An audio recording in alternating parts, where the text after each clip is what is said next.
Gentlemen, let's broaden our minds. The truth shall set you free. You can't handle the truth. Oh, I'm sorry. Did I break your concentration? No. I am your father. Dead or alive, you are coming with me. I don't want to brag, but I will. I was in the Avengers. The Avengers? Yeah. That's great. Thank you. What is that? Hasta la vista, baby. Hello and welcome to the Creative Control Movie Podcast. Happy New Year and welcome to 2024. We are back for the new year and I've got Neil, my left-hand man, on the show. How you doing, Neil? Happy New Year to you. New Year to you, sir. I'm good. And yourself?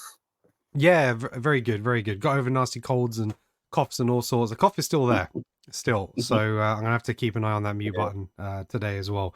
Yeah, it's just Neil and I again today, and not for lack of trying. Some people wanted to make it, but some people didn't. Sasha didn't want to be part of the podcast because there's a lot of films which he hasn't seen, and Sasha is the kind of person who's like, I need to see more before I can give my opinion.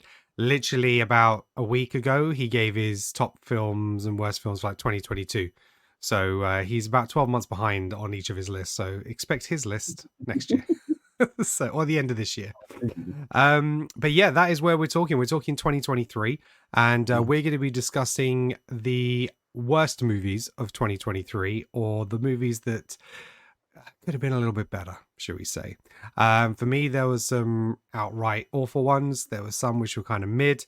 We're going to kind of put together a top 10 list and see what we come up with. And but again, these are just the films that Neil and I have seen. So yeah, there's going to be plenty of films out there which we haven't seen, which may have made your list. So if there is, make sure you shout off in the comments. Let us know. What films did you see in 2023 that were your worst? But before we start giving you our list, thank you very much for being here. Thank you very much for listening. As always, if you want the video version of this, make sure you check us out on YouTube, where you can hit that subscribe button. We're also on Spotify with the video. And obviously the audio podcast is available on any audio platform for your podcast preference. Thank you for your continued support. We really appreciate you. Okay, so Neil, this is actually probably one of the first times I've actually put a ranking in terms of my least favorite movies. So normally when I do my top 10s, I don't normally rank, but this time I did. I was like, yeah. So when I'm giving my movies, it's going to be sort of like from bad to worst, if that makes sense. Yeah. So my final film is going to be my worst film of 2023. Okay. So the film you was just like Christ. Yeah, and then we'll see if there's some crossovers here. So I'm happy to get very interesting because I know that there are certain films where we had a strong difference of an opinion on. A difference of opinion, exactly. And so we need to see which of these movies make the list, because there might be some debates on this. Absolutely. Okay, so for me, one of the worst films of last year, like I say, not the worst, but it's in my number 10 spot, is Napoleon. I did not care for this movie. It's got some great talent, don't get me wrong. Joaquin Phoenix, Vanessa Kirby, directed by Ridley Scott. The trailer made it look epic, and there were some very good set pieces within this movie. The costumes were fantastic and the sets, but it just felt like set piece to set piece. The narrative in this was severely lacking for me. I think part of this is down to the cut of the movie, because this was made for Apple TV, and there's going to be an extended cut for that, which is going to have an extra hour's worth of footage. So it's quite significant. We're not talking like 10-15 minutes.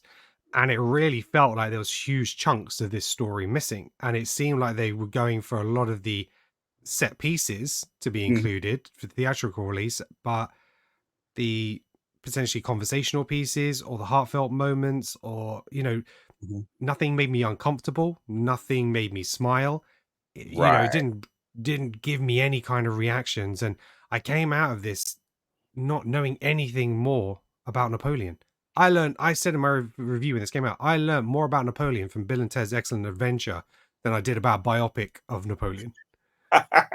You know, it was just so lacking in any kind of narrative and story. The performances were fine. You know, Mhm. Joaquin Phoenix was fine as Napoleon. Vanessa Kirby, you know, really interesting. But yeah, it really missed the mark for me, and I was really disappointed because, you know, I'm a big fan of Ridley Scott, and you know, I like some of his latest stuff like The Last Duel and stuff like that. You know, Yeah. I really enjoyed that. But yeah, for me, this didn't hit the mark. I hope that the other version will give us a little bit more clarity, and it might make it a full and richer story, and that might change my mind. But yeah, at the moment, this makes my number 10 spot. I'll be damned. See, Yeah. I haven't seen it, Mm-hmm. but I would say that once I knew, or once it was revealed that there's going to be like another a 4 hour cut Mm-hmm. coming out, and it's coming out and it's coming out on Apple TV, I instantaneously was like, I'm not watching this film in the cinema. I don't need to. Yeah, exactly. Because Exactly that. I love extended cuts and, like, you know, Yeah. so to speak, director's cuts, Mm-hmm. because I want to see the vision that it was like, you know, a studio put this person in charge. They put this man or Mm-hmm. this woman in charge and said, make me this film. And then they've Mm-hmm. made you a film. And then you're like, okay, now cut out this, and this so that we can put bums in seats, Mm-hmm. you know? Yeah, and I think Apple want that so they can then get people onto their platform to say, yo, if you want this version, you need to subscribe to our platform. Yeah. You know, that's because ultimately it's huge streaming wars. You know, every single network and streaming service is desperate to get people to sign up. Mm. Um Yeah. yeah. So I would say that is it's a shocker, but it's not as big a Mm-hmm. shocker as I thought it would be. So, Okay. you know. All right. Okay, so what are one of the films that makes your list? Well, this is absolutely going in my. I don't have a ranking, but this is Uh-huh. definitely the worst film I've seen this year. Okay. Wish. So Wish is your worst film that you've seen this year? Wish is without a doubt the worst film that I've seen this year. Because the thing is, you can be as we get further down the list, some of these films are bad films. Mm-hmm. Well, not bad. Some of these films are not as good as they should have been, Mm-hmm. but I thoroughly enjoyed it. Yeah, And if okay, I gotcha. enjoyed them, then I'm like, I know you're bad, but I like you. You know, it's the Yes. guilty pleasure, so to speak. So some of my guilty pleasures might turn up in this list, Mm-hmm.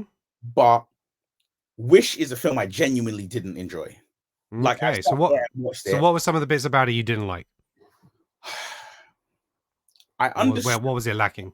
Okay, so have you seen Wish? Mm-hmm. Okay, perfect. I have. I thought it was a very mid film. Yeah. All right. Yeah. Well, spoilers for those who ain't seen it. Sorry about Mm-hmm. that.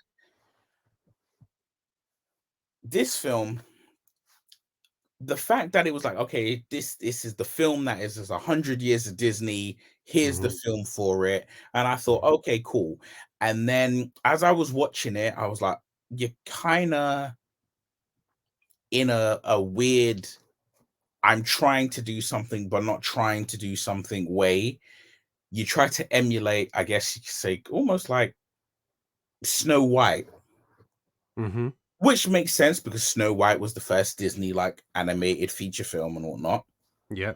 So I get that, but it was just poor, and they threw in like cameo after cameo after cameo. Like if you grew up watching Disney films, especially the old one, the ones that came out before you were born, Mm-hmm.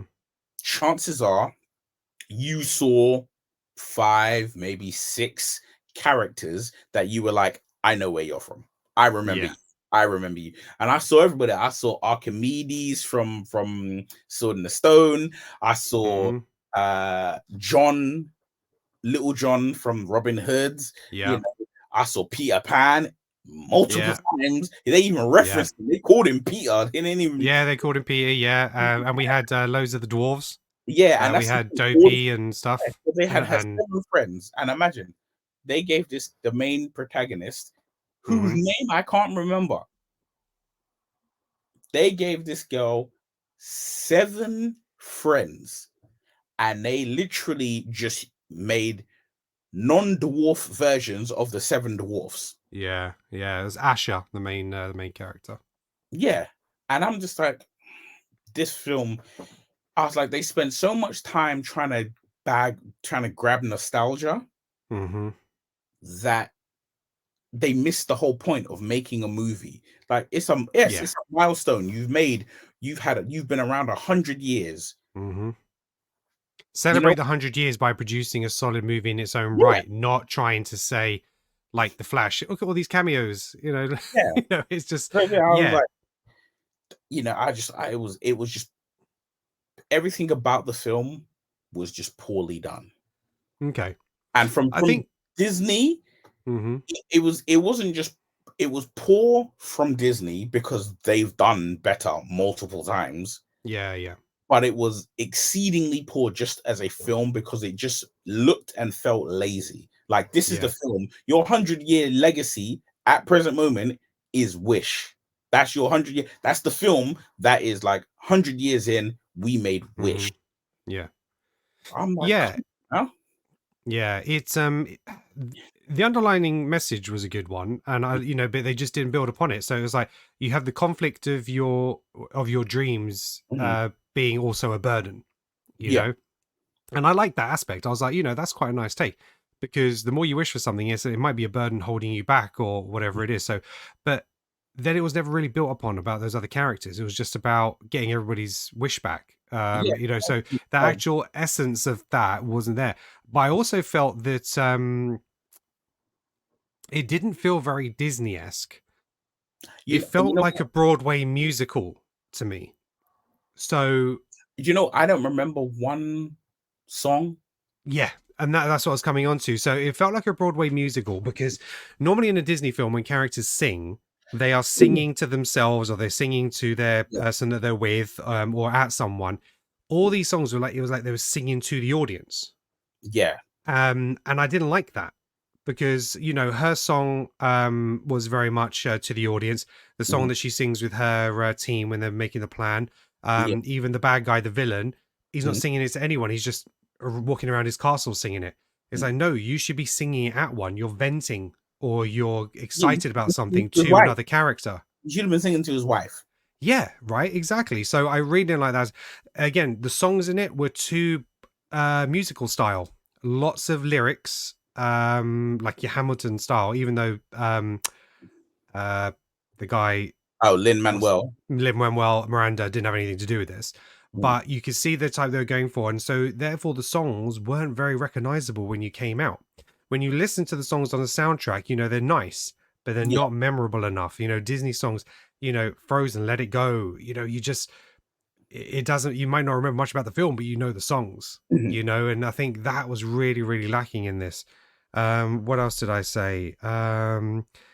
Yeah, so I said Chris Pine is delightful as a villain, but the character arc is not satisfying as we do not delve deep enough into his troubled past.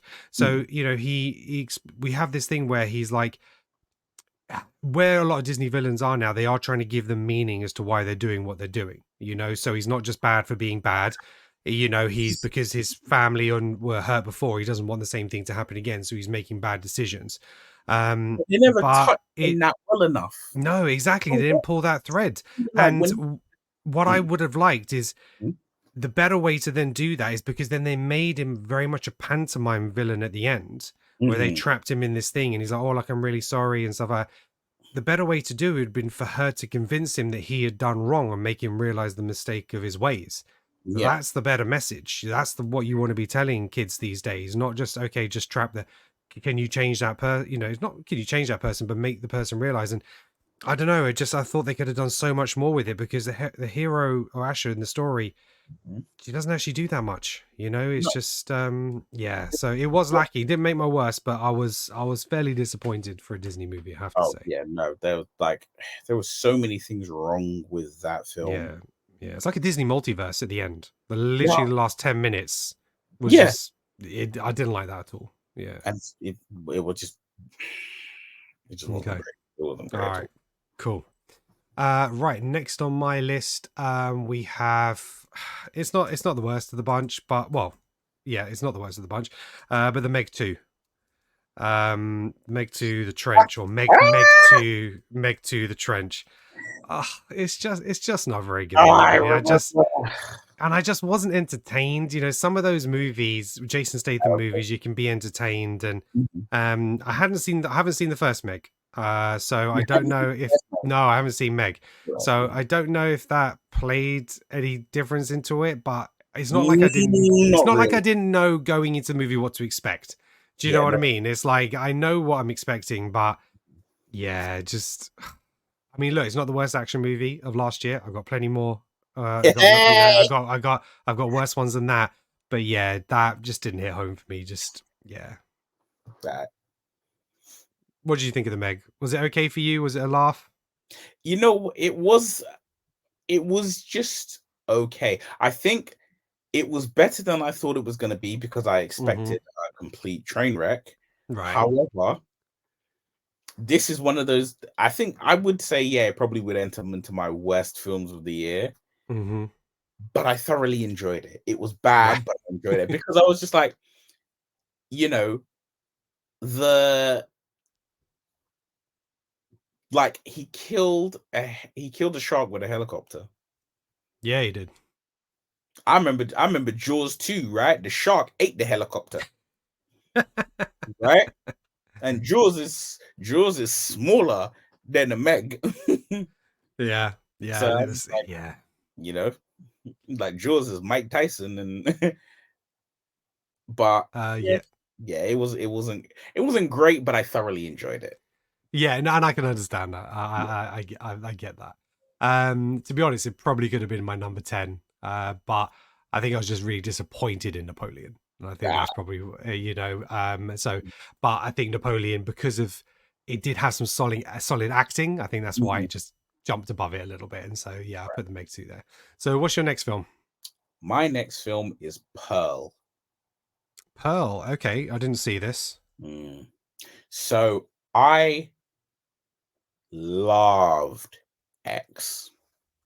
Like the film that came out. Oh, isn't this like a little trilogy of sorts? Yeah, it's a trilogy. So right, it's X, Pearl, and then Maxine. And X is like the original film, but it's set in the middle. Pearl is the second film, but it's the prequel. Right, okay. And Maxine is the final film. Right? Right, okay. Now, like if you see me looking down, it's because I'm looking at all of my notes, right? So with X, I saw X for the first time Halloween 2022. And I think it was arguably one of the best films I saw that year.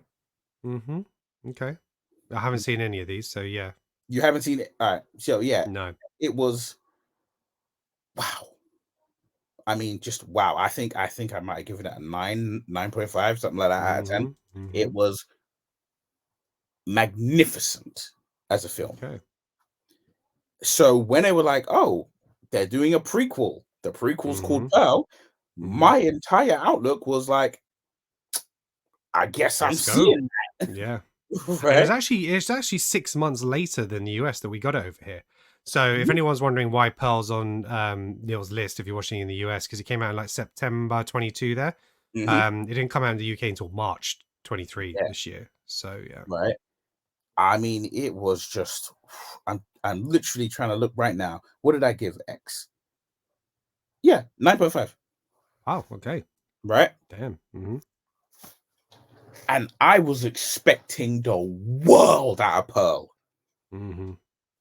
The best way I can describe Pearl is like if you a diehard Star Wars fan and you watched episode 4, 5, and 6 and you just grew up loving it and there was nothing but episode 4, 5, and 6 for you, and then you went and you watched episode 1 and then like you felt betrayed and hurt and things, right? I didn't, but I know a lot of people did. Yeah, yeah. But if you felt that way, that's how I felt watching Pearl. Okay, I probably felt that way watching episode 8, but yeah. Yeah, I watched Pearl and I sat there and I was just like, because the thing is, because X is so good, I don't want to spoil X by revealing things that happen in Pearl, Right, okay, see what you're saying. right? So it's difficult for me to say, but all I'm going to say is the character of Pearl is not well written.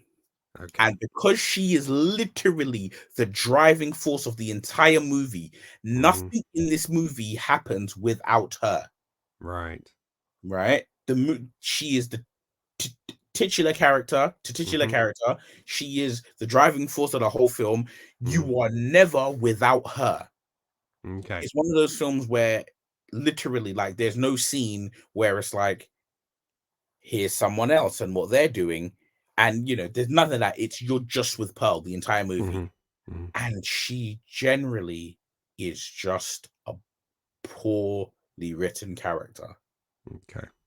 And it doesn't, like, again, because I'm trying not to spoil things for X.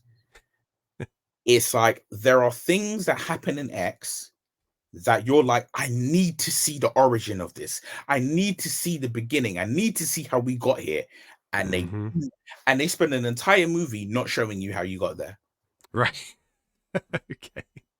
Kind of defeats the purpose of a prequel, right? Yeah. Okay, gotcha. So, unfortunately, all right. Gotta go in there. Pearl's making the list. All right. Okay, so next up for me in the number 8 spot is Asteroid City. This was a miss for me. Wes Anderson, I do like his movies. I'm familiar with his movies. I'm familiar with his style. You know, I am a fan, but this one just missed the mark from me. Scarlett Johansson, Jason Schwartzman, Rupert Friend, Margot Robbie, Tom Hanks. You know, it's just full of Adrian Brody. It's just got loads. It's such a full cast, but I don't know. I just felt. I know he has kooky characters, but most of the characters in this just felt the same. Right. There's literally zero emotion in this movie, and as a result, I just couldn't get on board. You know, there were some fairly good performances. You know, Jason Schwartzman is good, and Maya Hawke, who I think is a very talented actress. I think she's fantastic. Yeah, there's nothing to it for me. And you know, the trailer, I bought in. I think probably more because of the cast. You know, because you see all these names, and obviously people really want to work with Wes Anderson because of what he can produce. Yeah. But yeah, just this movie, it's structured and told as like a play, with a movie in it. So you know, it's strange. It is quite unique, but yeah, just nothing hit home for me for this. You know, and again, this can be a common trend in these movies. You need to make me feel something, and this just made me feel nothing. You Right. know, at least make me angry or mad or something. Do you know what I mean? Which some of these movies have, but yeah, this was just so bland and dull. So yeah, so that takes that spot. Okay. What's next on your list, Neil? Have you seen Asteroid City? No, that's why I'm No. not. Okay. That's the place where I haven't seen it. Right now, the next one in my list, The Blackening. Right. Okay. I haven't seen this. You don't need to. What happens in it, or what doesn't happen in it? So, you know, there is that old trope. Well, I say old trope. It's still a trope now, where it's the black guy always dies in a horror movie. Yeah. Black person always dies in a horror movie. So, what does it look like when you have a horror movie and everyone is black? Okay. Right. Right. And Is it a comedy or yeah, like a black comedy? It's a black comedy. Right. The problem is, for me, maybe I'm an old git, and because I grew up with the legends, Eddie Murphy, Dan Aykroyd, Mhm. Steve Martin, and the generation behind them was, Richard Pryor. And then the Mhm. generation after them was Chris Tucker, Bernie Mac, Eddie Griffin, right? Mhm. I have a certain I grew up with peak comedy. Yeah, yeah. And Agreed. today's comedy isn't peak comedy. Mhm. I mean, you remove somebody like, say, Dave Chappelle, comedy as it stands, it's not amazing. Mhm. That's not saying that the comedians today aren't talented, but Mhm. because there's so much of what you can say and what you can't say, and how there's so much wrapped into it, Mhm. they're not free to just be as wild as they can be. Mhm. So comedy movies are really they can struggle. Yeah. And comedy movies are arguably, along with horror movies, the most difficult films to make, because not everything is scary to the same people, and not Mhm. everything is funny to the same people. Yeah. But this film it struggled in every department. It struggled because it wasn't funny enough to be a great comedy. Mhm. It wasn't scary enough to be a great horror film. So it was like, it's not like, oh, well, it wasn't that scary, but it was hella funny. Or it wasn't that funny, Mhm. but it was hella scary. And it just, you know what it was? This film was modern day stereotypes. Right. Okay. You watch a film, if you watch a film and it carries the stereotypes of particular individuals, or it's like, oh, Mhm. the dumb jock, the dumb blonde, the kind of introverted brunette with glasses is like Mhm. secretly the hottie. It's all of these things, and now you have these modern day stereotypes. So Mhm. it's not just the black guy is a thug. It's, you know, everyone was every single character was pro-black. Okay. But they were stereotypically pro-black. Right. Okay. And it's the things, that like the most jokes in the film literally happened in the trailer. Mhm. I mean, that's the best I can really That's say it. about That's it. it. All right. No, no, plenty said.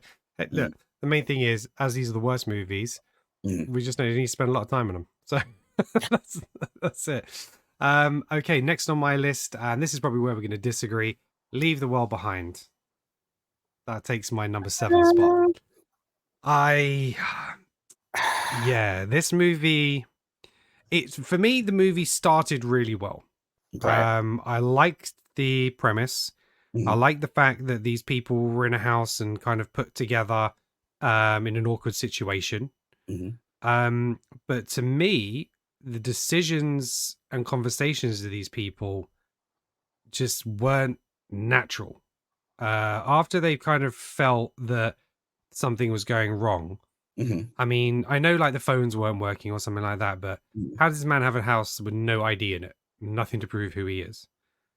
On his laptop or, some paperwork or something like mhm. that. I would have liked them Oh, to by the way, explain. before you continue, spoiler Mhm. alert for a film that literally came out a month ago. Oh yeah, this is all spoilers. This is all spoilers. Everything Yeah. is still here. Yeah. So if you're going to put a premise in there, you need to explain it more. Mhm, There was just things that didn't sit well with me in this movie. Having hackers, try and end the world. Why is that going to make ships run into a beach? Why is that going to make planes crash? These are manually operated vehicles. But The Tesla thing was funny, mhm, but then when they did the over the top shot of it, it's like you've got all this dirt road on the left hand side. Just get off the fucking road, and then you're not going to be hit by the cars. There was just things that annoyed me. yeah, In this movie, the biggest thing that annoyed me was the girl in it is like so desperate to be watching Friends. It's mhm, like, did you miss the season where your mum is this when Julia Roberts is in Friends? It's like, how is But Julia Roberts your mum and she's in Friends? No, and that really, but I don't know why, but that really grated me. I think you have to. Well, Use any other show. No, do you Use know any why other show? that didn't bother me? Because I swear she's in one episode. Yeah, but it was a big episode. It was like a Super Bowl episode. She was like Chandler's girlfriend. Yeah, she was trying to Susie Underpants. Yeah, Yeah. and yeah, but you got Jean-Claude Van Damme was in that episode as well, right? But he wasn't in this movie. So True, it was fine. I think the fact of that, I feel like that was a connection too far because yes, she's in one episode, but I think because it wasn't really referenced that she's in it, because obviously, yes, Julia Roberts played a character in Friends. Yeah, but I know. It just really her irks me. character isn't playing that character, so it was like, eh. Of all the shows in the world, I'm saying it's like, why did it have to be that one? When we were talking and you listed your multiple reasons for disliking the film, Yeah. I was like, they make sense. They do make sense. I feel differently. I think the reason I feel like when you said their conversations didn't feel natural, I feel like they felt more natural than regular. Yeah, film. you said the opposite. Yeah, Yeah, and that's what movies do. That's what movies do. It separates people, and for me, it's just like every conversation was so cagey, and in that environment, why would you be? And it's like Julia Roberts' character was very much like, it's like she's racist, but we're not going to actually come out and say she's racist. And it's like, okay, fine. He's like the modern. I think you say like, but then the black girl, they make the black girl very racist towards white people. So what I don't like is the imbalance then of the white actor. Everything is implied. Yeah, where the black girl comes out and these white people and everything's about the white people. So, but what it's like, why not make it on par? You know, and it's like, because I don't know if it's just because it's produced by the Obamas and they were just like, yeah, there's a narrative we want to push, but I don't know. Maybe, I don't know. All I can say to that is that probably, as I am, I could understand where she was coming from.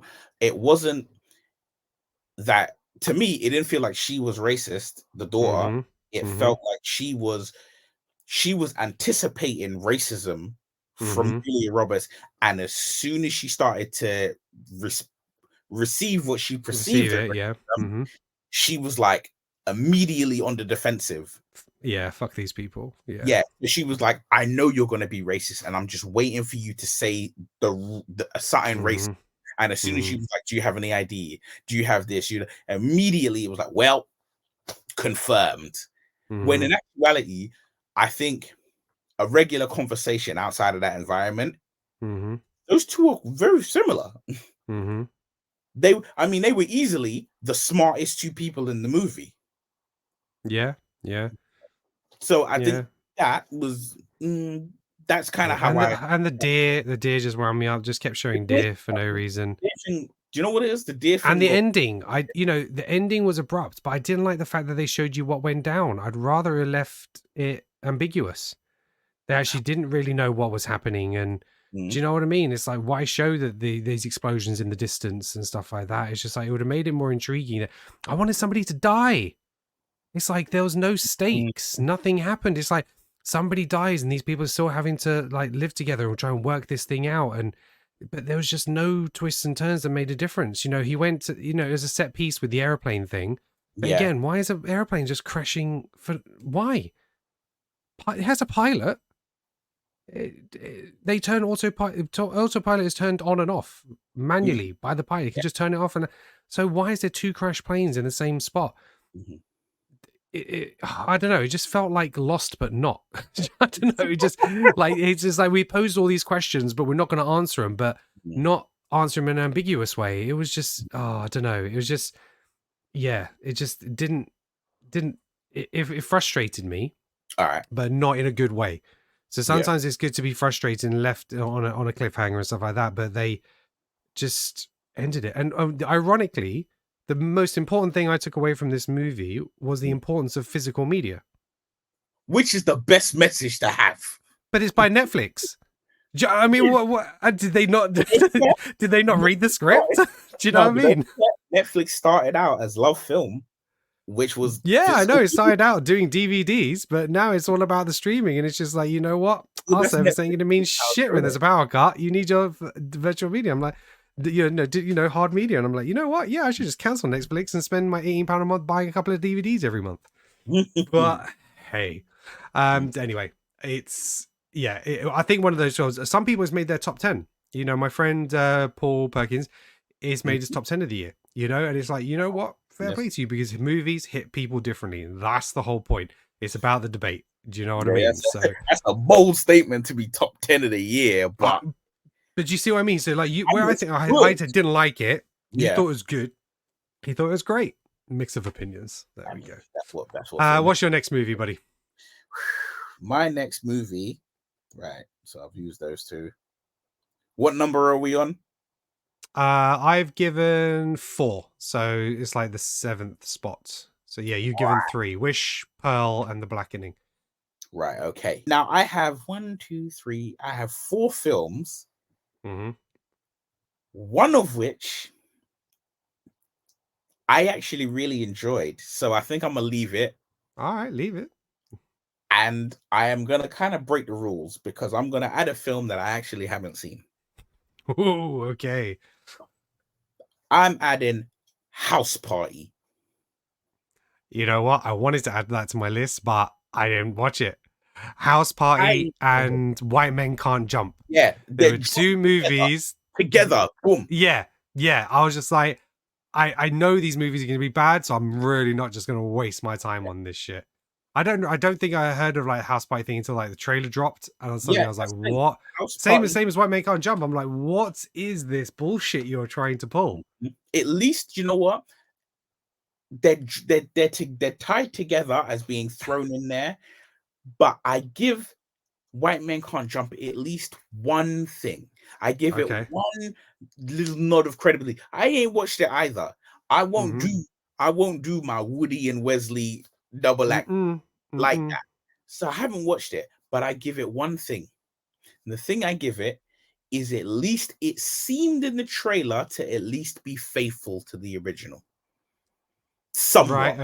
Okay. It Yeah. seemed to be faithful to that. So at least, even if I'm like, it's a poor remake, I can say, yeah, it's a poor remake compared to the original. Yeah. But at least it kind of tried to stick with what the original was. Yeah. House Party, I saw the trailer and I was like, I'm gonna have to lose a bet to watch this film. That's how I feel. Is I'm gonna have to lose a bet to watch this film because I don't know who made the film. I don't know what studio made the film, but how dare you? I feel like Greta Thunberg. How dare you? Yeah, House you've ruined my childhood. Yes, you did, right?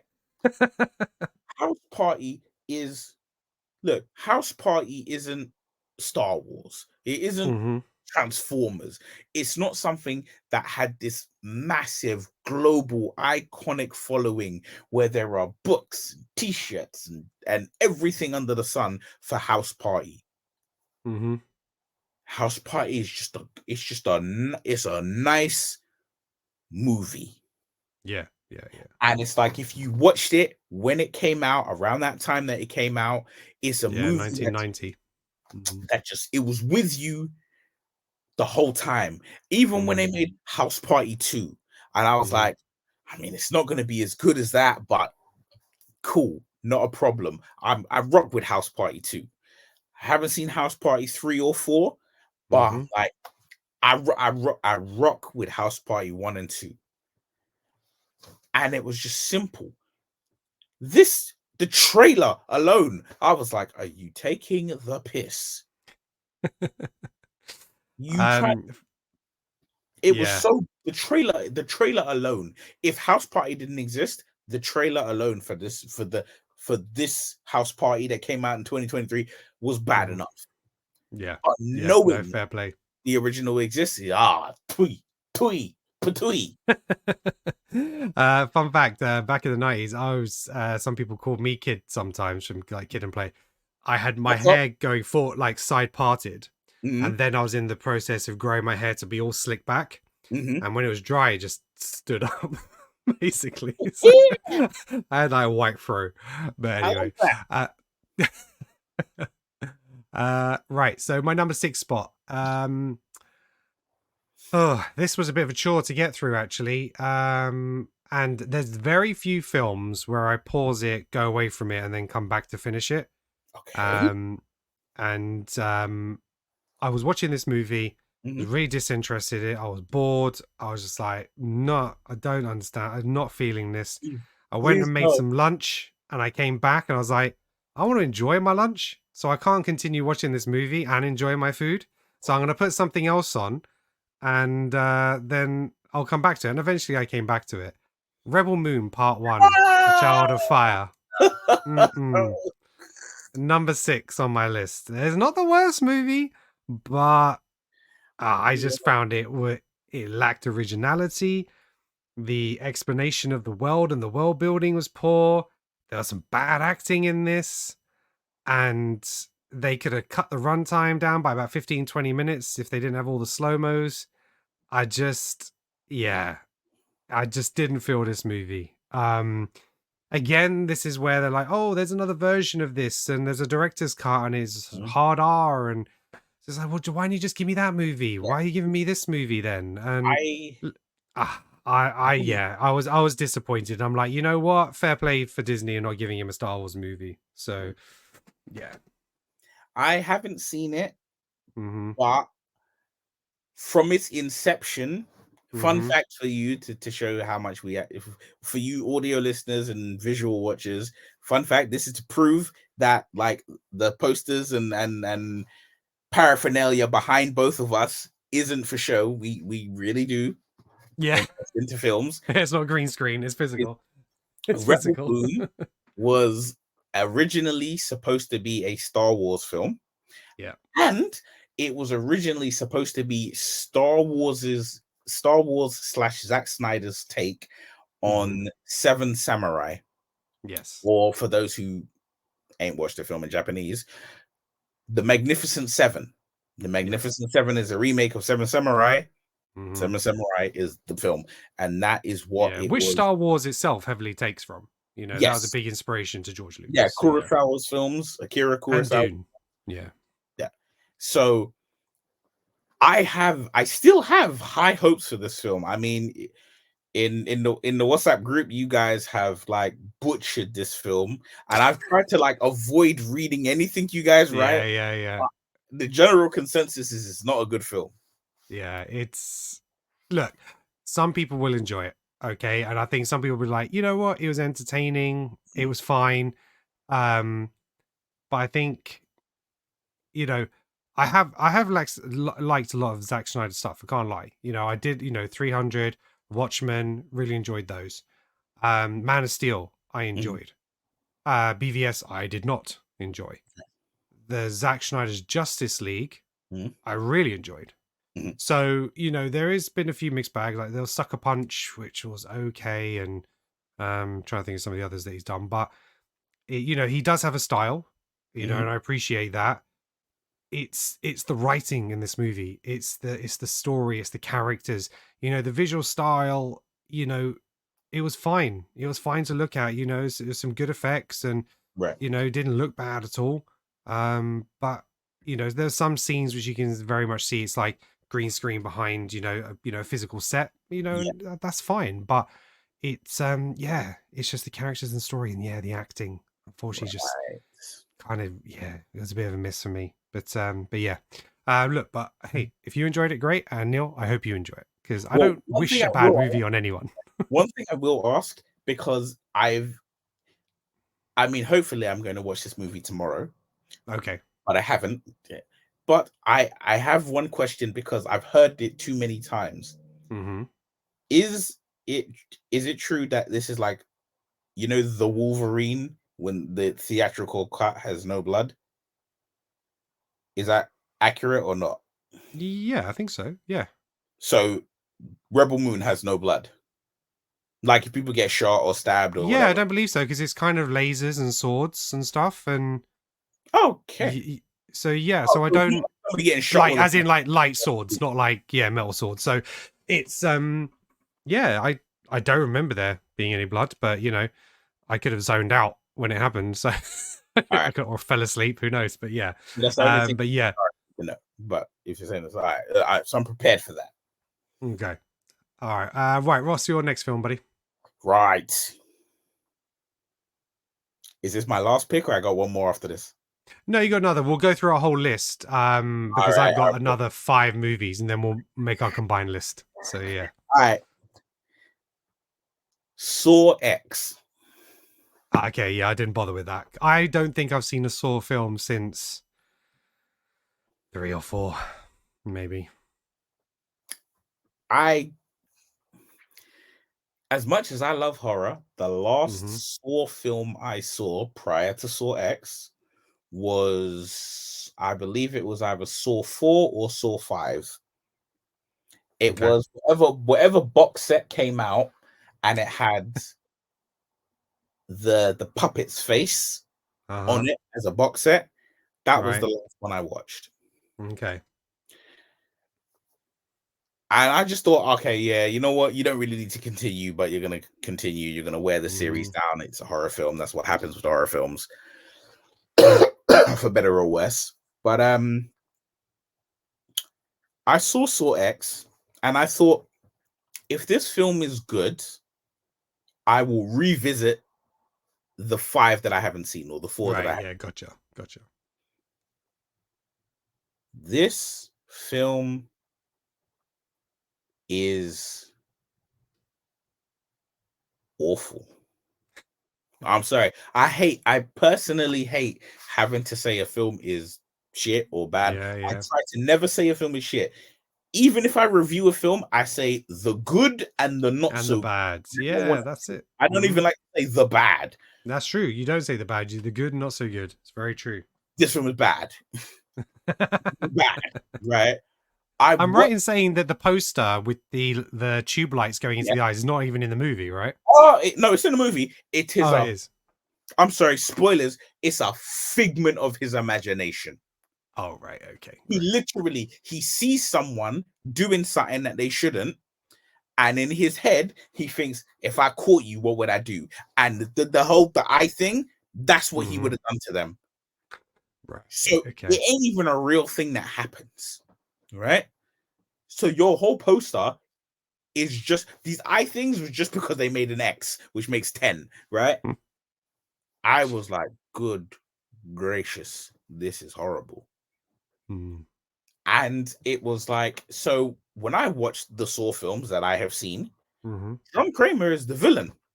Mhm. Yeah, he's got his misguided good reasons for why he's doing what he's doing, but Mhm. he is the villain. He knows he's putting people in these shit situations, and they are probably gonna die. Right. This guy was like I wouldn't even go as far as to call him the anti-hero. He was the hero of the movie, right? Because literally, he's the only person in the movie. I lie. There's a little kid in the movie. Okay. Him and this little kid are the only people in the movie who aren't out and out bastards to like Right. everyone else, right? In fact, I'm sorry, I gotta do it. Right, this film, the whole point of this film is it's set after he gets the cancer that so after he's got cancer and he's going through treatment, so he's just learned how bad the cancer is, and then Mhm. he's going to like therapy. And when he's in therapy, he meets this dude, and the dude is like, yeah, you know what? I've only got like, they give me like 4 weeks left. I've got like 4 to 6 weeks left, and I'm just gonna fight this thing. I'm Right. not going out like that. And I was like, okay, cool, that's admirable. Then what happens is about 4 to 6 weeks later, he sees the guy and he's like, you look healthy. And the guy's like, yeah, I did this experimental surgery. I went to Mexico for it. He lifts up his shirt. He's got the biggest scar that you've ever seen, right? And he's like, they cut me open. It's my war wound. I did this. And he's like, I'll give you the name of the person who runs it, and then you go Mhm. investigate myself. The guy investigates it. Long story, he winds up in Mexico. They're like, we're gonna do surgery, we're gonna try and cure your thing. Right. It's a fraud, it's a scam. They play him. Right? Fine, so to speak. They don't know who he is. My man's like, you took the piss with me. Saw mode activated. Makes sense. Understood. Okay. He kidnaps them all. He's got them in their little torture pits. He's like killing them one by one, or they're killing each other themselves one by one, all of that, right? Then the person who was running this whole fraudster thing, she reveals that she knew the whole time he was Jigsaw. She knew he was Jigsaw. Now, I am not Isaac Newton, Albert Einstein, I am not Oppenheimer. I am not what you would consider the smartest man in the world. I am fairly intelligent. I know a fair amount of things.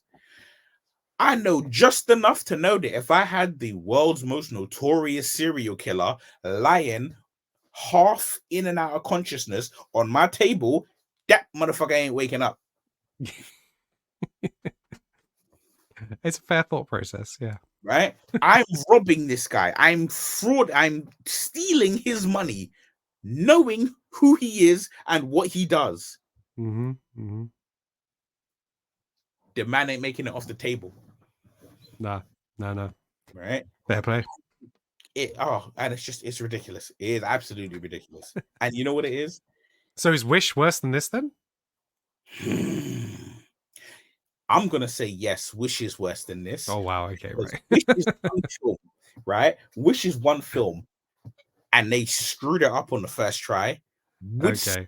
They're whipping a dead horse, yeah. Yeah, the first Saw is exceptional. The second Saw is good. The third Saw I really enjoyed. Fourth and the fifth one, meh, right? But I'm like, you managed to get to 10. So you were good enough. You were good enough to get to 10 movies, right? And this is what you produce. Yeah. Wow. Yeah. All right, cool. The next on my list, which is going to be number 5, is Silent Night. John Woo came back to direct. It's been a while, and Joel Kinnaman is our lead. Ooh, it's a dull film. You really put it in your worst top 10. Yeah. Have you seen it? Movie yet? You got too many films in here that I haven't. Do you know the premise? Do you know the premise of the movie? I know that it has no dialogue. Yeah. So basically, our lead, basically is attacked and loses his voice, so he can't speak. But everybody else can speak, but they just decide not to in this movie. And that I found really infuriating. The script must have been about 2 pages, but I would have enjoyed the lead not being able to speak more if everybody around him else did. Yeah. And him trying to communicate. All right. Yeah, it was just bad. It's a revenge story. Something happens to his family. And that's a good basis of any kind of movie, but there lacks severe character depth with the lead. The motivation is there, but the relationship he has with his wife is so poorly done that I don't like the guy. Right. Do you know what I mean? It's like I don't like the lead because of how he's then treating his wife after what happened. And so it doesn't make him a likable character for you to want to see him succeed. Yeah. If they'd made that relationship solid and they were grieving together and maybe he acted normal around her or was trying to support her whilst trying to do this thing, that would make for a different kind of movie. But also the action was kind of stale. It's we just get a lot better these days. All these John Wick movies and everything like that. There's just a lot better. Look, John Woo back in the day directed some great stuff like Broken Arrow, Face Off, just heart pumping adrenaline stuff, some really quirky characters. Mm. And you know, this film was done obviously on a budget. There's no one recognizable. No one gives a really decent performance. Yeah, I think it was a wasted premise. I like the idea of what it could have been, but it was just really badly executed. And yeah, maybe John Woo just doesn't have it anymore. But I probably put this down more to the writing. That if the supporting cast had been better Yeah. and there'd been that sort of dialogue to move it along. But yeah, it's pretty much just a silent movie. And yeah, that's not for me. So yeah, so that was what was I say, number 5 on my list. Yeah. What's next for you? Right. So this is film 10, right? Mm-hmm. All right. I am going to surprise you. Mm-hmm. Saying this is technically 10, I actually have another 4 Wheel of films which are worse than the others. So eventually all those will come out and then these 4 will go in. But carry on.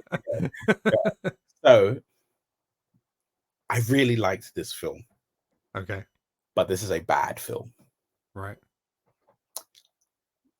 Fast X. Yeah, that film is trash. That's my number 2. That's my number 2. Thoroughly enjoyed it.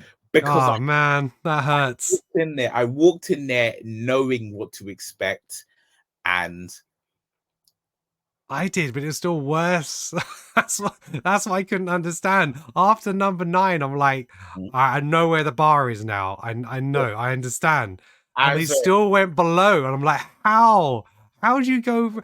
How is this man flipping up cars like Superman? What is? It's just nah, man. This movie. The only thing that stopped this being in my number 1 spot as worst movie of the year was Jason Momoa, because I thought his villain was just fun. And when he was on screen, he was kind of fun, and that's the only saving grace of this movie. Yeah, that's the thing. Is I liked the movie. I know it's bad. Everything from my knowledge of film, my education in film, making films, everything being present when films are made, everything in my fiber is telling me logically, this is not a great movie. But damn it, I watched it and I was laughing and I was just like, I enjoyed this movie. Wow. Okay. And I was like, I enjoyed it. Jason Momoa absolutely stole the show. Like the Vin Diesel being like super strong. He's been super strong since Fast 4. Like Fast and Furious, the the 4th movie, was the first time I saw him do something, and I was like, a normal man cannot do that. A rather muscular man cannot do that. Yeah, I know there's some stupid stuff. I mean, what was the one where he stomped on the ground and the car park collapsed? Was that like number 6 or something? Or 7? Maybe 7. Yeah. I mean, look, there's been some stupid stuff. Look, the ending that they did with Paul Walker driving off into the distance, that is where that franchise should have ended. That was a great, perfect send-off, and it didn't get... But basically, that was like the reboot point where they're like, fuck it, let's just do whatever the hell fuck we want now and just do cars going from skyscrapers and submarines and all this bullshit. You know, it's just like... I mean, again, look, they put a car in space. They took it out and brought it back in. There's nothing I'm going to see in a Fast and Furious. I actually think the one that frustrated me more was where he drove off the cliff and got the hook of the cord to swing the car across the valley, like near the beginning of the movie. Well, again, I say, right, there's nothing that I saw in Fast X that I was like, what? Because, like I said, they put a car in space in Fast 9. Yeah. Right? And in fact, like Fast 9, they were like, okay, here's the brother of a guy who literally says the most important thing in the world is family. And here's the brother that no one, including his sister, has mentioned Nope. ever. And That's because they couldn't see him. right? And this guy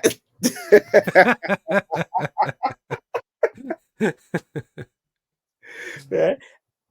But what makes it worse is and somehow some strange twist of fate, the same twist of fate that they could put Ludacris and Tyrese in, like, what was it, like a Ford Pontiac Oh, something ridiculous. in Yeah. space. By the same logic, they were able to say, yeah, we're never going to bring this guy up, but he will literally learn in all this time that he's gone, he will learn to be the equal / better version of the main character, Mm-hmm. even though the main character, it's basically taken him 7 films to learn to be Yeah. who he is. The villains are always the best part. Charlize Theron was the best Yep. part of her movie. John Cena was the best part of his movie, and Mhm. Jason Momoa was the best part of his movie. So fair play, they're casting people to draw your attention. But yeah. Anyway, less said about that. That film that winds me up. That So, film. I love it, but it's a bad film. Yeah. So I think the Fast 10 Part 2 is coming out in like 2025. So at least I've got a year gap. Okay, so next on my list, so this in my 4th spot, I've got May December. This is Natalie Portman and Julianne Moore. It's based on a true story. Yeah, it's based on a true story of the original story was a teacher got with her like 13-year-old pupil, got sent to prison. She got out, got pregnant by him, and then went back to prison, came out, and then they ended up together with more kids. Wait, hold on. A male teacher. No, female teacher, 13-year-old boy. Slept with her 13-year-old student. Mm-hmm. She went to jail. Mm-hmm. She came out. Mm-hmm. Slept with him again. Continued relationship, yeah. How old was he then? Probably 40. Not long, but no, I think he was like 13 when she got pregnant. It was ridiculous. So, but yeah, that's a true story. And basically, this is about. So Natalie Portman is an actress, and she's about to do a movie version of this story based in this universe. In this universe, she's like a pet shop worker, and then he's like an employee there, and she seduces him. So it's not exactly the same. So she goes to spend time with her to learn about her as a character and the boy who's now like in his 20s. And they've got their own kid who's graduating high school. So they've got their own like 17-year-old kid who's grown up. So she's spending time with the family to understand them so she can take on the role and do the best job that she can. And it's, again, decent premise, but just badly executed. It just felt like a really bad episode of Days of Our Lives. In terms of the acting and the drama they tried to put. The music in it is awful. Truly, it's the weirdest place music and opening credits and all this kind of stuff. The music in this is dreadful. It's really clangy piano music. I don't know what it's supposed to try and emote you to feel, but it just was like nails on a chalkboard. It was horrible. To say this movie was like a bad student film would be unfair to students. Do you know what I mean? It was poor. And people have been saying, oh, performances. No, these performances were not good. And basically the kind of story goes where Natalie Portman's character, I think it's Elizabeth, she starts to show affection to the boy, and then she's making him question the original relationship and how he was taken advantage of. And the end of the movie, when she's starring in it, they're doing the scene of where she's seducing the boy, and it's like you can see she's kind of getting into it, and it's like almost following the same kind of trends because they cast a really young kid in the movie kind of thing. So it's there potentially could have been some interesting plot points, but the fact that she's trying to understand the family, but the questions are boring, the answers are boring, it doesn't delve deep enough. There's one scene between the guy Joe, who is who's the boy who's grown up, and her, where things try and get a little bit real, but it's just not enough for this movie. So is really bad daytime TV type of movie. And Yeah, really Wow, poor. yeah. Interesting story it was based on though. Number 3 is Expendables 4. That was an awful action movie. I thought Sasha had spoiled it for me before I'd seen it. So again, spoilers for Expendables 4. But he's talking to me and he's like, and have you seen it? No, but you can say what you gotta say. Right. So he was like, oh yeah, and Sylvester Stallone dies. And I was like, what? And he was like, oh, you haven't seen it? And I was like, no, what? You ruined something else for me now? It's like, how many of these I'm stacking up now, bro? It's like, So, but then I'm watching it and then I see the death happen. I'm like, this brain dead. He's coming back at the end of the movie. It's so fucking bait. And he does. But it felt like a handing over. So he's in it for like the first like 10 minutes and he's in for like the last 5 minutes. Some really bad camera work in this and really awful acting. The cast is pretty terrible. Megan Fox, Andy Garcia just doesn't give a shit. He was getting paid. Tony Jaa, who else with this? There's recognizable action movie names in this, but Randy Couture came back and Dolph Lundgren's in it, but you just don't care. It's got Eddie Hall in it. That I think World's Strongest Man. He's got a bit of a cameo in it. Goes nowhere. Just the magic of the original movie. I think the first 2 were fun. And It's the first one. Yeah, sorry? I'd say just the first one. Just the first one? Yeah, 2 kind of stretched it a little bit. And I think those one of those movies, kind of a bad movie, but I really kind of enjoyed it. Because of all the puns and all that kind of stuff. It's just seeing you guys on screen. But now, yeah, it's just too tired. And it would have been better, if you had better class of actors to try and pass this on to, fair play. But no. It's bargain basement shit. So this should have been a like straight to DVD kind of film. Should not have had a theatrical release. It did not need that. In number 2 spot was Fast X. Covered that. And then my worst film of 2023, You People. That is a bad movie. That was Jonah Hill, Eddie Murphy, Netflix. I got a couple of laughs out of the trailer and I was like, okay, this has some promise. I like these 2. I did not laugh once other than those 2 bits that I saw in the trailer, and I didn't laugh at them in the movie because I kind of chuckled them in the trailer. This movie had no laughs. It was just full of stereotypes. It was full of cliches. Jonah Hill's character was not likable at all in this. I just didn't get on with him at all. I got nothing good to say about this movie. It was it was bad. It was a bad movie. Even at the end of the movie, the kiss between the couples like CGI and shit. It's just like, I don't know.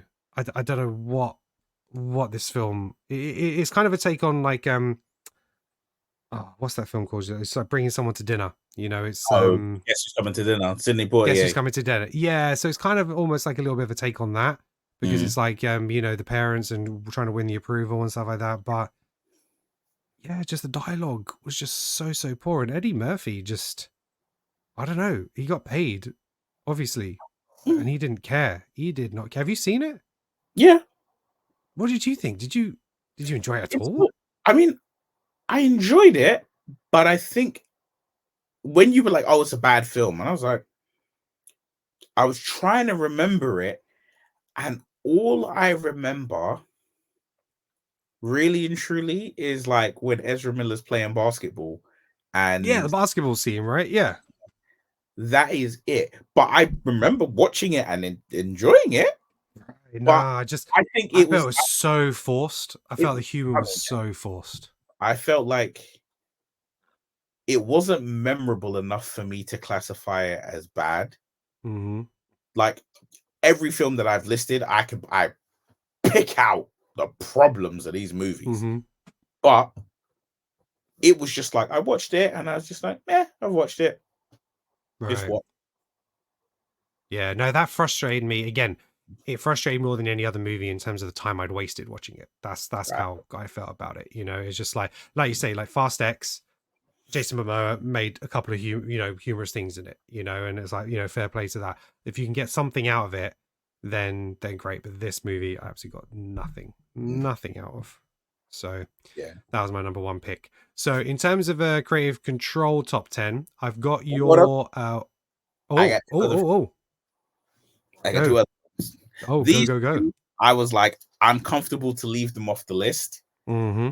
but I mean, we've established we're going over 10. So Yeah. one of them was a film called Cobweb. I heard it, but didn't see it. Cobweb is a horror film. It has Anthony Starr and Lily. What is her name? Cobweb. It has Lizzie Chapman. Right, okay. Or yeah, Chaplin, right? Yeah. I'm changing the name of this podcast to Worst Movies of 2023 instead of the top 10. Yeah, right. So there we go. this Refresh at the bottom of the screen if you're watching it now. this movie is no secret. I love my horror films. Mm-hmm. And I give a lot of leeway to horror films Mm-hmm. in regards to their good or badness, because I know how difficult it is to try and make a horror film, because as I said earlier, what is scary for one person is not scary for another person. Yeah. So it's difficult. You're really going through difficult waters. But the problem with this film is that it had it almost had a great premise, Mm-hmm. Mm-hmm. but it didn't follow through on what it should have followed through on. And then when it got to the ending, it was like everything you set up, you executed poorly. Right. And it was sort of like the ending was literally just there to be like an action piece. Oh, okay. Be like a scary little moment of, oh my gosh, this is happening. Oh my gosh, this is happening. And it was like, it didn't need to go there. Right. Because it was a film that it spent 3/4 just being subtle, building on tension. What's happened? What hasn't happened? Is it real? Is it not real? And then in the last 15 minutes, they were just like, fuck it, go for it. Right. Like the best way I could describe it is imagine think WWE. Imagine the build up to like an Undertaker match, and it's the whole spooky courtyards, graveyards, all of that, and you're just expecting the dead man to walk out every time he's talking. There's smoke and mist and gongs, and then the match happens, and it's time for him to come out. It's American Badass, Limp Bizkit rolling, and then it's like he just comes to the ring, and you're like, huh? What? Why build me up to give me this? All right. And the only other film, go on. my last film. I feel mean putting this film in, but it's gotta be done. Aquaman 2. Right. Because I haven't seen it. And I thought about going seeing it in cinema tomorrow. And I thought, I don't really want to waste my time. Because the nearest cinema to me, like Cineworld, because I have a Cineworld pass at the moment, is like an hour away. And I was like, I'm going to probably go see 2 movies. I'm like, actually, do I want to go do it? Or am I just going to wait for it to come available online? Do you know what I mean? I was just like, I would say I don't need to see this on the big screen. You don't need to see it on the big screen, but what I would say is I appreciate movies, even bad ones, more when I see them in the cinema, because I can't play with my phone. I can't leave. Well, I can leave. Yeah. But etiquette prevents different me. kind of distractions. Yeah. No, totally. I understand that. I find myself doing that more and more when I watch movies at home. I'm picking up my phone. It's like, put it down, bro. What are Yeah. you doing? So I would say, what if you can watch it in the cinema, especially if Mhm. you're going to watch two films. If you're going to watch, Yeah. then you have another film to buffer it, Yeah, yeah. right? Yeah. I thought about going seeing Night Swim, but yeah. Right. So I'm saying you can watch films. You can buffer the fact Mhm, that mhm, it is the way it is, mhm. but it's an enjoyable film. But I Mhm. literally would say it's a 5 out of 10. It is Right. directly middle of the road. It is not terrible. It's not the worst Mhm, mhm, DCU film, mhm. but it ain't the best. Right. The best way I can describe it, this film is Thor Love and Thunder to Aquaman being Thor Ragnarok. Right, okay. All right. Yeah, because I mean, I liked the first Aquaman, but again, that probably was like a 5.5, maybe a 6, the first one for me. Yeah. I know a lot of people enjoyed it more. Yeah. I Did mean over $1 billion. But movie, yeah. this movie is not Aquaman 1. It is not Mm, as good as that film. mm, However, there are bits that are good in it. There are okay. things that are better in it, but it's Okay. just not like, I'll be honest, there is genuinely no way they could have carried on after this film. Oh, right. Okay. Interesting. Yeah, I kind of want to see how they wrap it up, or if they do wrap it up, or yeah. Okay. They definitely do, Oh, okay. and All you right. and Oh, you interesting. you chuckle at how they do it, Mm, but it was clearly a thing of like when they shot the end of this mm-hmm. film, they were definitely like, "We're done, right? Yeah, Right. I do your thing." Oh, interesting. See, now I want to see it just for that. So, yeah. All right. I might go catch that. Look, some honorable mentions because I know some of these have been like really low ranked movies. So I just thought I'd mention, but I haven't seen any of these. Neil, shout if you have. Winnie the Pooh, Blood and Honey. I think that was on a lot of people's worst movies.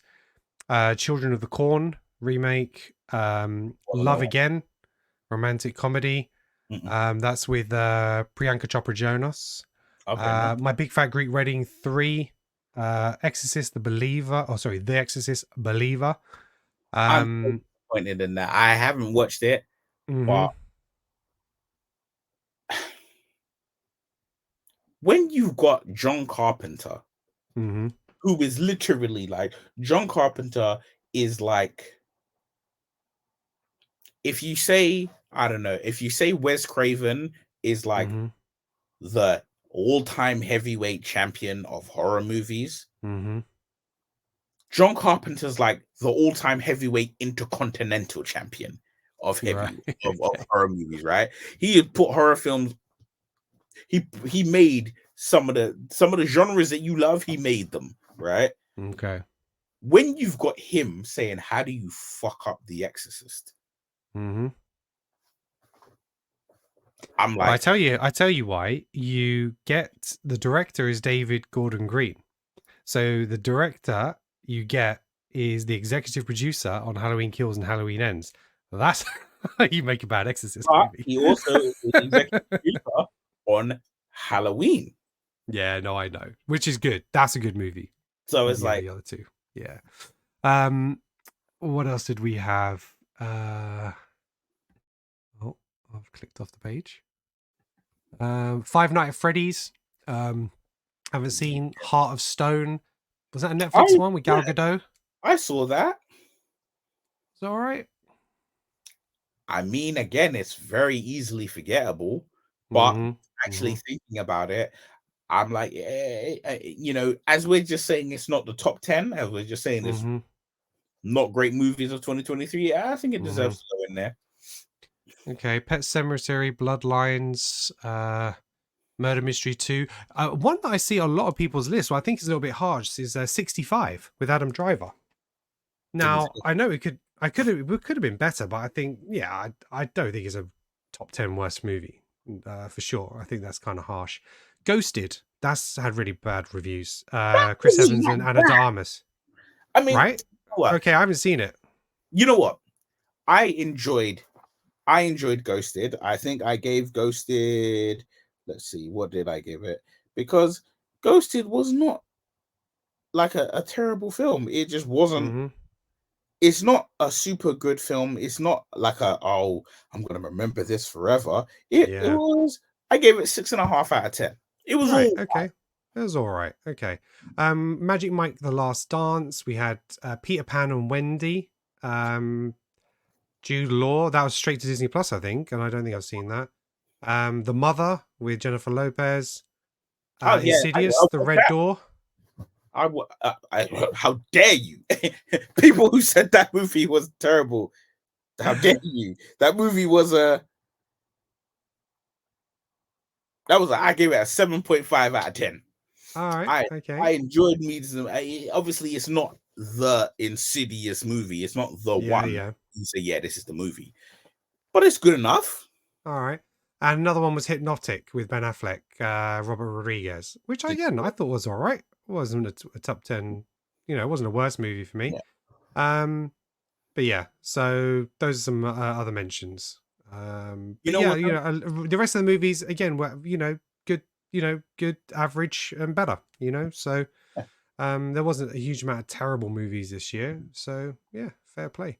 Some years I could fill up like 2 pages. Do a top 50, but Mm. it wasn't that bad this year. Yeah. But maybe it's just because I hadn't seen as many of the bad movies. Because I think before I would probably watch a lot more movies and then rank them. Now I'm like, if I feel it's gonna be a bad movie, I won't waste my time. Maybe I'll eventually catch it. But it's like time's precious now, man.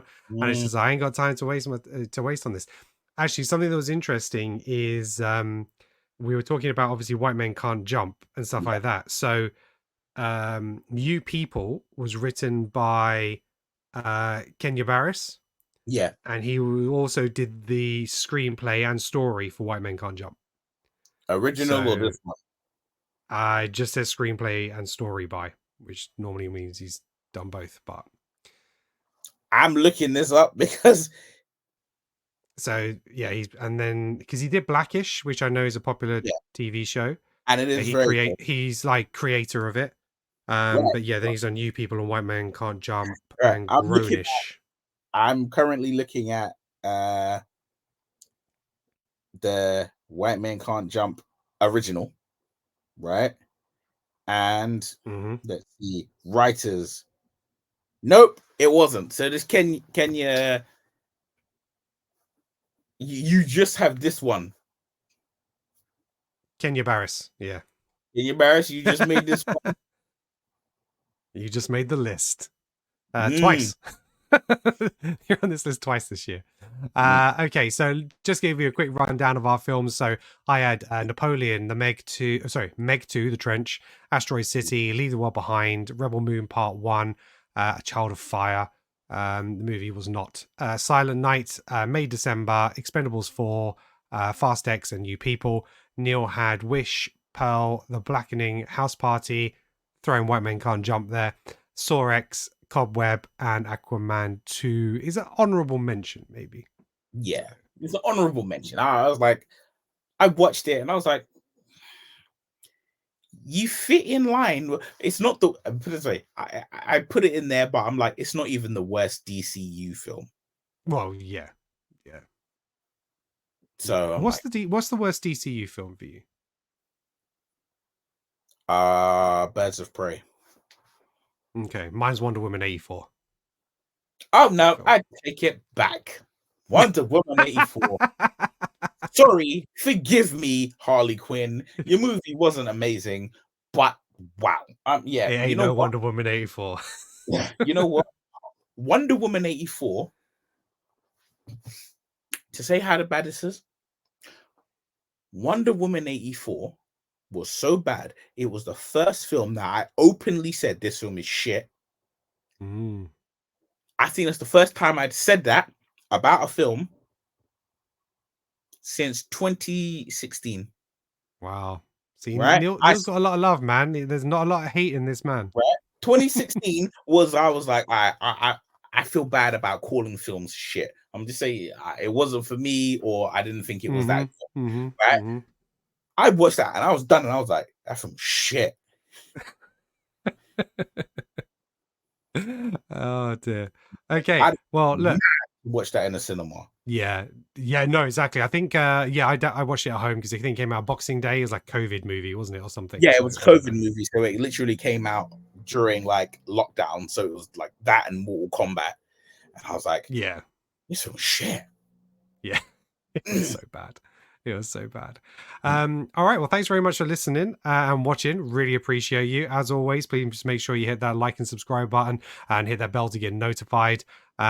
We are here every week, barring illness or any major mishaps, and we appreciate you listening. Please make sure you sound off in the comments. What were your worst films of 2023? Yes. What did do you we agree miss? with it? Yeah, what did we miss? What do you agree with? What do you highly disagree with? Are you on board with me for Leave the World Behind? Did you think Rebel Moon was as bad as it was? Yeah, sound off. We appreciate it. And that's it. And then so our next episode is going to be our top movies of 2023. That's going to be a little bit more enjoyable chat, I would think, less frustrations. Whether we might battle it out for a top 10 because that might create some good debate. So I think we'll probably do a top 10 for that one. But the worst movies, just like open the floodgates, just let them in. Neil, anything from you before we go? Yes, I would like to say I feel very proud of the moment. I feel very proud at this moment in time because for everything that we said and everything that we did, the movie that didn't make it into the top 10 or top however many we got, even as an honorable mention, was The Flash. Yes. And I don't think it deserves to be in the conversation of worst movie. Yes. It had enough in it to be an average movie at best. I think, look, CGI is CGI. You can make some questionable decisions on that. The story itself was fairly solid. It had some heart. I thought his performance was good in it. Michael Keaton, it was great to see him. The ending, yes, I would like the fight scene to have played out differently, but it was coherent in that sense. The scene where he has the conversation with his mom back at the end, where he's having to, change history, some really good elements. I didn't like the way they did the cameos. I don't have a problem with cameos. I just didn't like the way they did them with the worlds and how they were just motionless things and that didn't do anything. And then I hated that George Clooney thing at the end. Bro, that pissed me the fuck, bringing me back the worst fucking Batman, just to wind me up right at the end. It's like, fuck you. What they did in the testing screenings was they had the Bruce Wayne coming up, and he was like, "Who the fuck is that?" And then they cut to black. That for me is so much more entertaining. You're like, oh, and because then it could have been it could have been anyone, but even if that the movies aren't going to continue, I think that's a funnier way to end it than just bringing this guy back. But look, they made the decision, but yeah, that really fucking wound me up. But yeah, no, I don't believe it's in the worst movies of the year. I think they got a lot of unnecessary hate, to be fair. So, yeah, and it's not the worst DC movie, as we've established. So yeah. All right, well, look, thank you very much, and until next time, we'll see you next week. Peace out. Peace.